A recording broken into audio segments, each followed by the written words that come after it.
தும்புறதுல கூட world record இருக்குன்னு சொன்னா உங்களால நம்ப முடியுதா? 1981 உலகம் முழுக்க யார் அதிகமாக தும்புறாங்க அப்படின்னு ஒரு போட்டி நடந்தது. சுமார் 976 நாட்கள் நடந்த இந்த போட்டியில் பிரிட்டனை சேர்ந்த டோனா கிரிஃபித் அப்படின்ற ஒரு பெண்மணி கிட்டத்தட்ட 10 லட்சம் முறைக்கு மேலே தும்மி சாதனை படைச்சிருக்காங்க.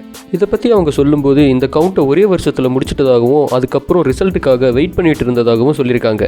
சாதாரணமாக யாராலையும் இவ்வளோ முறை தும்பிட முடியாது. ஸோ அவங்க அந்த தும்மல் உணர்வை வர வைக்க ஸ்பெஷலாக டிசைன் பண்ண ஒரு ராடை யூஸ் பண்ணியிருக்காங்க. இதை பற்றி உங்கள் கருத்து என்னென்னு கீழே கமெண்ட் பண்ணுங்கள். இந்த வீடியோ உங்களுக்கு பிடிச்சிருந்தா லைக் பண்ணிவிட்டு சப்ஸ்கிரைப் பண்ணிக்கோங்க.